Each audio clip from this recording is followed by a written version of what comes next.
25 minutes before 11 o'clock. Thank you for tuning in. Hope you're having a good Thursday. Hey, I think the calendar tricked us, Robin. I think this is supposed to be Thanksgiving today. It's supposed to be. It's supposed to be. Yeah. Anyway, In the Shadow of the Bridge. I'm looking at the cover of the book. That's the Brooklyn Bridge. Mm-hmm. You know, I grew up in New York, and I never walked across the Brooklyn Bridge until, how many years ago did we do this? Oh gosh, 8 years. Yeah, it's been a long. It's been a long time since we did it. I think we did it twice since then, right? One time since then. Yes, one time. Okay, so yeah, can you imagine you grew up near the thing and you never walked across it? That's not good, right? You got to take advantage of the stuff near you. All right, let's talk about this. Joseph, not about crossing the bridge. Joseph Caldwell is on the phone. He has a book. I love this book. It's called In the Shadow of the Bridge, and I don't love it because of the Brooklyn Bridge, by the way. I love it because I love stories that are true about a person's life.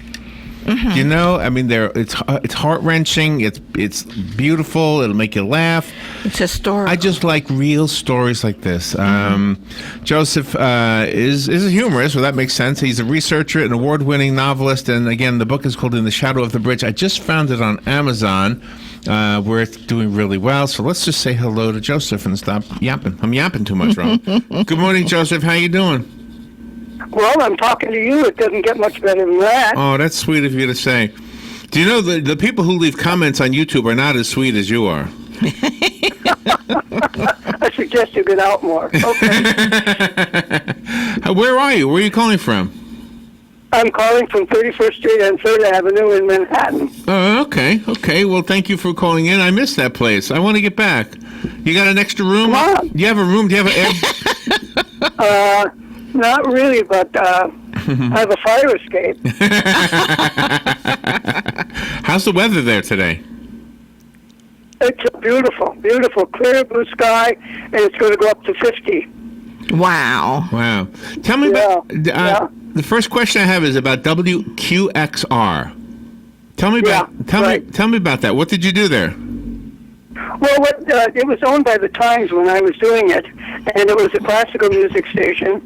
And they played. And what I did for them was I wrote all the commentary by the announcers was scripted, and I was one of the writers.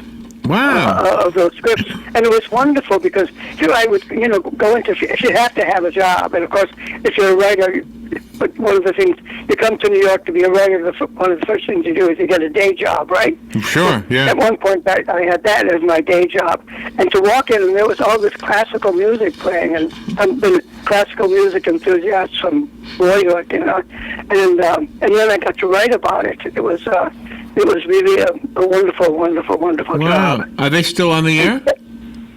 No, the Times went off, and it was bought. Now it's a public radio NPR station. Oh, and doing very well. Okay. They're really doing a good job, but they don't have the script. They don't have writers writing the commentary. The announcers are on their own. And they do a pretty good job. One of the things I like about today's technology is that I can still listen to New York radio. I don't have to live there. Yeah, I mean, I listen to it on my phone, believe it or not. Isn't that crazy? Isn't that great, actually, I should say? Well, yeah. Well, and of course, I'm a technophobe. Technology never appealed to me very much, and I don't know if you but this is my 9th book, in the Shadow of the Bridge, and I've also had 5 plays produced. Everything I've written has been done on a typewriter. I don't have really? Oh, really? I don't walk into my apartment, or I walk into my apartment, and I don't have any email. Isn't that great? Wow. That is great. Well, you really have encapsulated history in your book, and there are times when you've experienced pain. Well, yeah, it was. Well, you live in New York, a lot is going on all the time, like no place else, and in the world, I don't think. The vitality of the place is certainly nourishing. So tell me again, where you moved from? I moved from Milwaukee, Wisconsin. Okay. I grew up there. Well, you just represent both Robin and me. She's from Milwaukee. I'm from New York. She's from Milwaukee? Yeah. Yes, I am. Yeah. Where did you go to school? Cudahy High School in the Cudahy, the suburb. Okay, you did. I went to Marquette. Oh, wow, wonderful. Excellent. I went to Marquette High, and then I went for 2 years to Marquette U. Oh, and I went to UWM. And then you did? Yeah. Okay. Yeah. Look, I lived on 20th and Kilburn. Oh my gosh, I know where that is. Yeah, sure. You do? Yes, I do. It's all gone now. I mean, now I lived in 2 houses. They're both been disposed of. Oh my gosh. So oh my gosh. So how old were you when you moved to New York? I was 21. 21. I just got out of the Air Force. Oh my gosh, chasing a dream, right? Yeah, well, I don't know if it was a dream or not. Like that, the way I might characterize it for you, when I mentioned to my mother that I was coming to New York to be a writer, and she said, and I quote her completely, "You have a right to make your own mistakes." Oh my gosh! And I've been making them ever since. How did that make you feel? When she said that to you, did you feel like, she didn't have confidence in you? No, I was amused by it. Oh, okay. And I think she intended it. I think she intended it that way. So because she sort of backed my writing. See, I began to write when I was in the 4th grade. Mm-hmm. I used to write poems. I think I mentioned it in the book. Mm-hmm. Well, I started to write poems. Yeah. And I will quote, if I may, I'll quote you my mother's Mother's Day poem. The first two lines. But when in disaster, no one could get there any faster.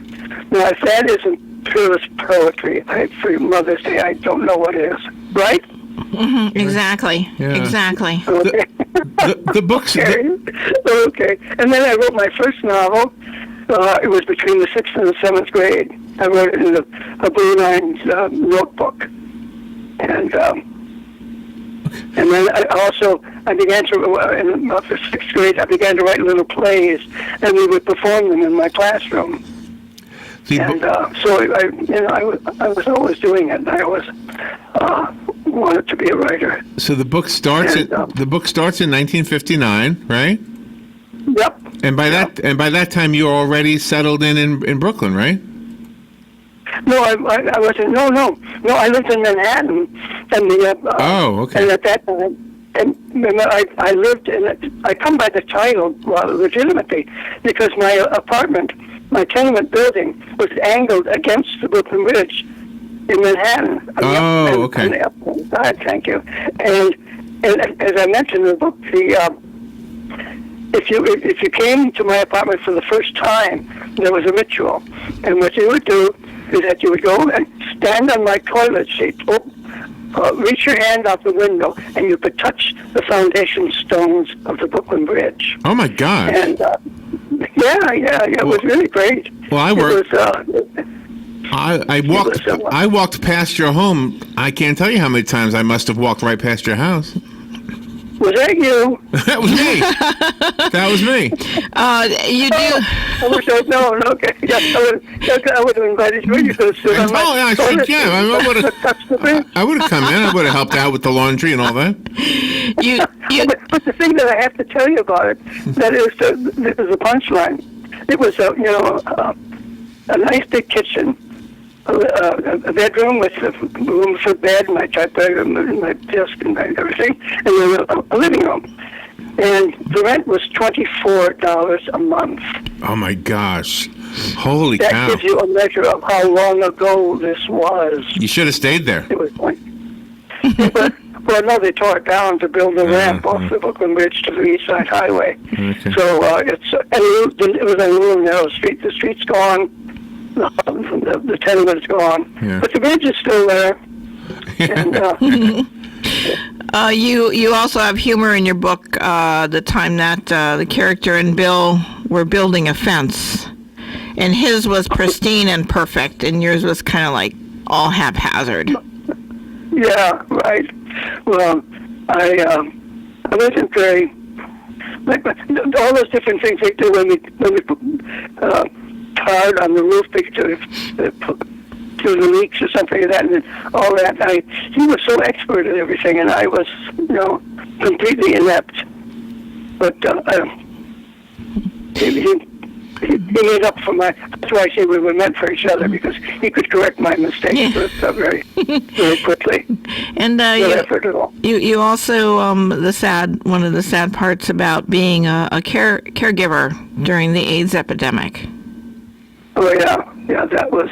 Well, in a way, I was very grateful that I was able to do something, that I belonged to that. So it was called the supportive care program at St. Vincent's Hospital, and they gave us good training for it, because it was like you were like a buddy as to the guy to make up for because a lot of people, as I mentioned about one of the horrors of the many endless horrors of the epidemic, was that people who were diagnosed were usually abandoned. Their families would throw them out. Their friends would avoid them like that. And part of it was because the people who got AIDS were either gay men or drug abusers. And a lot of people thought, well, they're just getting what they deserve, because we were really we were not people that were really included in the human family as far as a number of people were concerned to begin with. Oh my gosh, that's such a shame. Yeah, go ahead. I'm just expressing my thoughts about what you just said. That it's such a shame that we were that way. I mean, we've come a long way as people, and hopefully we're not doing that anymore. Yeah, well, it has improved. I mean, the measure of change, I think, is just say marriage equality. And because when I first came to New York, if you were gay, you could be fired from your job. You could be evicted from your apartment. And so that doesn't happen anymore. When it could have happened, then you really had to be closeted. Joseph, and the only people that you really had true and thorough friendships with were other gay people, because you had nothing to hide from them. Joseph, and so that I was fortunate to have wonderful, wonderful, wonderful friends when I came to New York. I still have wonderful friends. I have a thought for you. I want to hear more about the book and the contents of it. But the book comes out, or just came out, right? Just came out like a week ago or so? Yeah, on the 12th of November. Okay, I'm going to say a radio name from the New York area and ask you if you know him, and if not, ask you to call him, because I think he would love to talk to you. Do you know who George Bodarky is? No, I don't. Oh my gosh. I'll send you Robin will send you some. I'll give it to her. She'll give it to you. He does a radio show for NPR in New York, and he talks to authors all the time, and your book is right up his alley. Now, would Deb know who he is and what he is? She probably would. She might, but what I'll do... Well, if you could let Deb know. Okay, that's what I'll do. That's what I'll do. No, I did do it on Monday. I talked to Leonard Lopate. Oh my! And that was interesting. Okay, to talk to him. I don't know if you know him at all. All right, but he was very amiable. Just in case you don't know, and this is kind of behind the scenes stuff, but if you just George Bodarky is the guy's name. He works at WFUV in New York. He does a show called Cityscapes. Oh, Just so you know. Well, that's my book. There you go. That's your book. That is your book. Everything about it is what he does. Okay, so let's get back to your book. So let me ask you this: you've written so many books. Was this one harder because it was so personal? Well, yes, this one was a memoir, and all the others, and the other 8 publications were their own novels. Right, but and, that's what I mean. In a way, was it harder? Many of them were quite personal. Oh, okay. Oh, you also spoke about civil protests.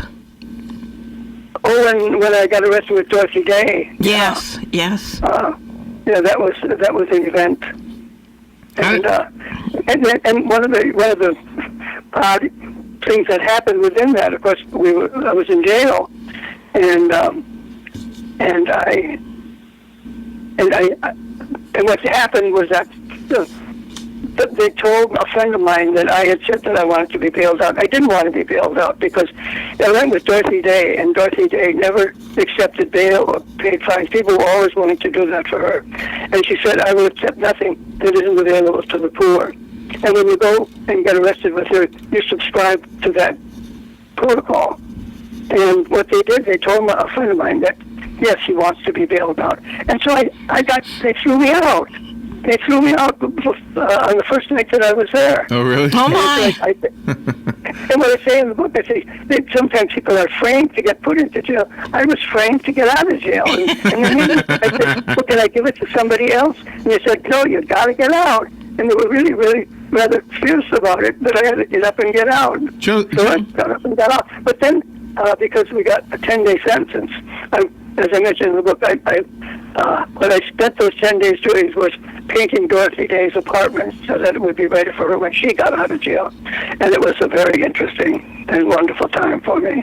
Wow, that is kind of cool. To work with those people who were living in voluntary poverty, to get the work, to get the Catholic worker doing what it did, what it's still doing. Joseph, I have a question for you. How did the police treat you when they arrested you? Were they kind to you? Yes, well, they were very polite, and we were very polite. They gave us warning and said, you have 5 minutes to take shelter. As if you're taking shelter, just standing in the doorway is going to protect you from the atom bomb. But anyway, you have 5 minutes, and then they said, okay, 5 minutes, you're all under arrest. Step this way. And so, and there were the paddy wagons waiting for us, and we all got on, and we thanked them. We were wonderfully polite. And then I guess we were all of a certain age, because when we got down to the tombs, and we were in the elevator, big elevator, and the guy who was running the elevator turned around and looked at us and said, "What did they do? Raid a fraternity house?" And so I think we all looked rather respectable. Yes, we did. I think we wore jackets and ties. Did they bring you when we did it? Did they bring you to Center Street? Is that where the jail was? Well, yeah. They went. Yeah, we went to the tombs. Yeah. Yeah. And, well, first we went to the Elizabeth Street station and got booked. Okay. And then they took us down. They took us down to the tombs. The men down to the tombs, and the women went to the women's house of detention, which was on 6th Avenue at the time. Uh-huh. I wanted to tell you the reason I know that is because my father was one of the policemen. Oh, really? Yeah, and he used to tell me something I found really interesting, that if the police officers did not agree with a law that they had to enforce, they would still enforce it, but they never gave the people that were arresting a hard time. They had to reluctantly obey the law because that was their job, but they wouldn't treat somebody who was gay, for example, with a billy club just because they were gay. That's what he told me. Right. Well, the only time, well, of course, when they threw me out, they got a little bit impatient, well, because I kept nodding, why did you get out? But there was one other instance, and that is that when we got to the guy who was at a counter, he said, "Empty your pockets." And I said, "My jacket pockets too." And he said, "Here you are, you want to change the world and you don't understand even a simple declarative sentence. Yes, your jacket pockets too." And that was the only time, other than when they threw me out, that somebody got a little bit impatient with me. But people get impatient with you all the time, so it was hardly a new experience. Right. You gave us an insight to the writing for the soap operas. How? Oh yes, I did. And of course, I worked for Dark Shadows. Oh, do you want to know something? About a month ago, in the mail came a check for $61.13 as residuals for Dark Shadows. Oh my gosh! I'm still getting found money. I mean, it's taken $27.34. Well, you know, I know. Well, you said you're a technophobe. $61. But they do show Dark Shadows on Netflix. You know, that's where it's coming from.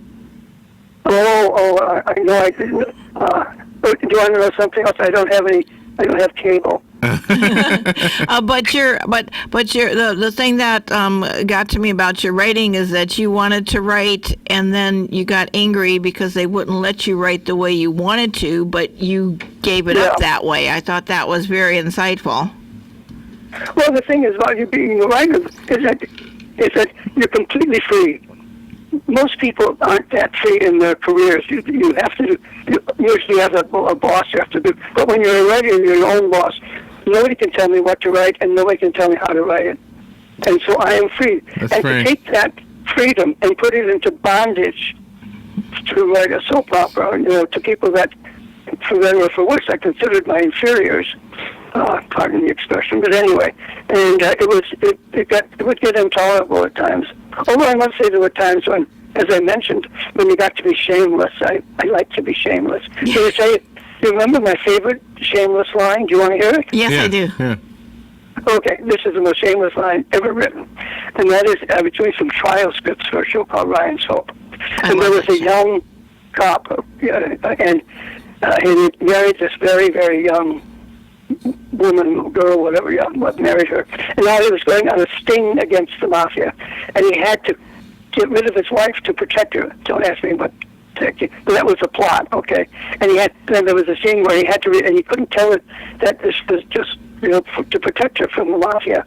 And so the scene goes like this, and she says, "We should never have married. It was all a mistake from the first. You're just a child. You're just a child. You're too young, and you're just a child." And she says, "Your bride was a child, but your wife is a woman." I love that. That isn't. Yeah. You want to try it sometime on your husband? That is a good line. Yeah. That is the best one, I think. That is amazing. After I wrote it, I called 3 of my friends, and we all howled together. It was. Anyway, I'm proud of that one. Well, you're such a good writer, and it's showing up in your conversation too. The book is called "In the Shadow of the Bridge." It's on Amazon. You can get it as a hardcover or as a Kindle. And I was curious I know you're a technophobe, but you don't have a website, I'm guessing, or do you? No, I don't. But I think my ebook publisher, put a Facebook. I think I have a Facebook, but I've never seen it. Okay, let me look. Let me see if you have it there. Okay. So that's it. And were you able to find love for yourself personally? Apply what? Were you able to? Are you really happy with your life, and you were able to find love, that one special someone? I consider myself the most fortunate man I know. Mm-hmm.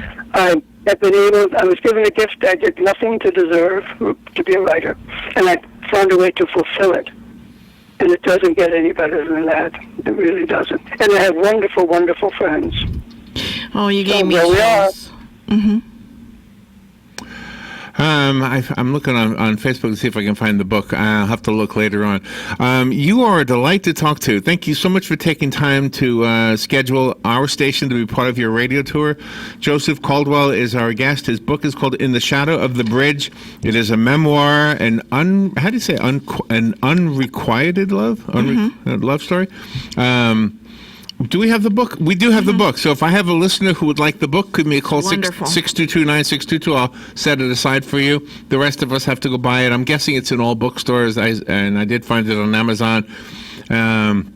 Well, Joseph, thank you so much for being on the show with us. If we're in New York anytime soon, I'll knock on your door.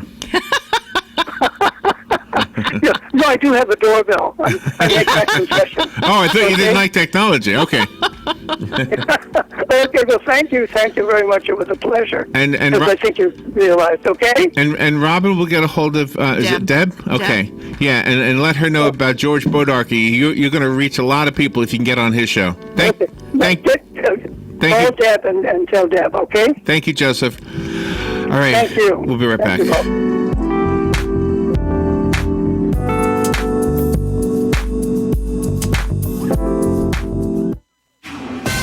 This is a Fox News alert. I'm Chris Foster.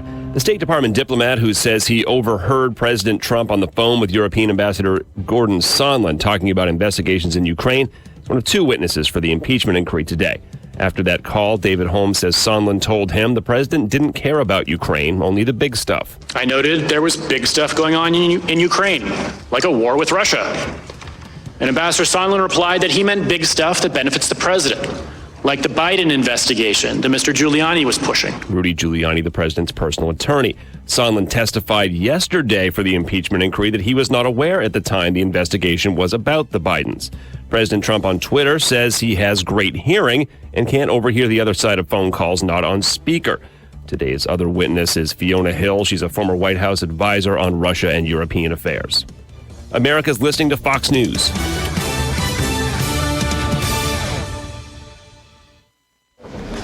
Hey, Greg, I'm so sorry to hear about your brother's heart attack.